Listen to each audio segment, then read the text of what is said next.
বিয়ের দাবিতে টানা 2 দিন ধরে অনশন করছে একটা এসএসসি ফেল করা মেয়ে। আমার স্বামী মেয়েটাকে দেখে বাড়ি থেকে পালিয়ে গিয়েছে।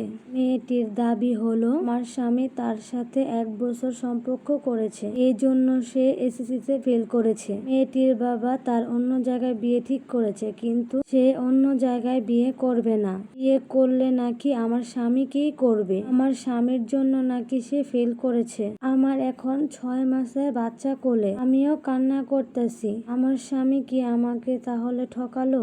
তখন আমার স্বামী ফোন দিল। প্রথমে রিসিভ করতে চায়নি, দ্বিতীয়বার ফোন দেওয়াতে বাচ্চা কোলে নিয়ে ফোন ধরলাম। ফোন ধরে সে বলা শুরু করলো, বিশ্বাস করো আমি এই মেয়েটার সাথে প্রেম করি নাই, যার শুধু কথা বলেছি। মেয়েটি আমার দোকান থেকে কসমেটিক নিত, তাই তার সাথে কথা বলেছি শুধু। আমি তখন রাগ করে চিৎকার করে তাকে বকাবকি শুরু করলাম, তুই যদি প্রেম না করে থাকিস বাড়ি ছেড়ে পালালি কেন? তাহলে তোর এত ভয় কেন? আর চিৎকার শুনে রাফি ফোনটা কেটে দিল। আমি দরজা আটকিয়ে শ্বশুর শাশুড়ি মেয়েকে কোলে নিয়ে কান্না করতে লাগলাম। দরজার বাইরে ওই মেয়েটা বসে আছে। অনেক মানুষ এসে দেখে যাচ্ছে। বাচ্চাটা আমার বুকের মধ্যে হাঁসফাঁস করে কাঁদছে। আমার চোখ দিয়ে অঝরে জল পড়ছে। রাত থামানোর ক্ষমতা আমার নেই। 6 মাসের এই নিষ্পাপ মুখটা দিকে তাকালে আমার বুকটা ফেটে যাচ্ছে।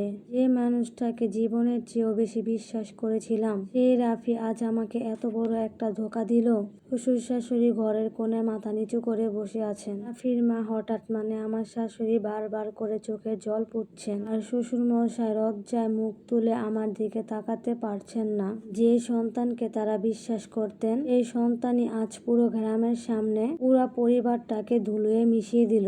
বাইরে তখন লোকেরা দাঁড়িয়ে আছে।